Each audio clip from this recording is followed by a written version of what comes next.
অত্যাধিক মানসিক চাপত ভুগি আছে নেকি? মানসিক চাপত ভুগি থাকিলে কি খাদ্য গ্ৰহণ কৰিব? কৰ্মব্যস্ততাই হওক বা আন কোনো কাৰণতেই হওক, সকলোৰে মানসিক চাপ থাকে। কিন্তু মানসিক চাপ অত্যাধিক হলে চিকিৎসকৰ পৰামৰ্শ গ্ৰহণ কৰা উচিত। অৱশ্যে কিছুমান খাদ্য খায়ো অত্যাধিক মানসিক চাপৰ পৰা পৰিত্ৰাণ পাব পৰা যায়। তাৰ ভিতৰত মিঠা আলু। মানসিক চাপৰ এটা প্ৰধান কাৰণ হৈছে কৰ্টিচল হৰমনৰ ক্ষৰণ।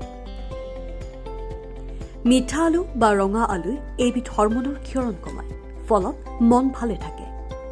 কণীত বিভিন্ন পুষ্টিকৰ উপাদান থাকে।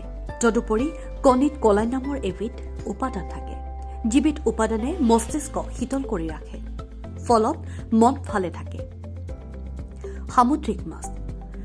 ছালমন বা এনেজাতীয় সামুদ্ৰিক মাছত প্ৰচুৰ পৰিমাণে অমেগা-3 আৰু ভিটামিন বি থাকে, ফলত এনে মাছ খালে মানসিক চাপ হ্ৰাস পায়। নহৰু। বিভিন্ন গৱেষণাই প্ৰমাণ কৰিছে যে নহৰুত থকা উপাদানসমূহে উদ্বেগ আৰু অৱসাদৰ পৰা মনক আঁতৰাই ৰাখে। ব্ৰকলিত ছালফোৰাফেন নামৰ এবিধ উপাদান থাকে, ফলত ব্ৰকলি খালে মন শান্ত হৈ থাকে আৰু অৱসাদ কমে। কাবুলী বুট অকল সোৱাদযুক্তই নহয়, ই মস্তিষ্কৰ বাবে সাংঘাতিক উপকাৰী। ইয়াত থকা এল-ট্ৰিপ্টোফান নামৰ উপাদানবিধে মন ভালে ৰখাত সহায় কৰে। ব্লুবেৰী। প্ৰতিদিনে যদি কেইটামান ব্লুবেৰী খাব পাৰে তেন্তে মন প্ৰফুল্ল হৈ থাকে। ইয়াত থকা ফ্লেভানয়েড নামৰ এণ্টি অক্সিডেণ্টে কম সময়ৰ ভিতৰতে মানসিক অৱসাদ বা চাপ কমায়।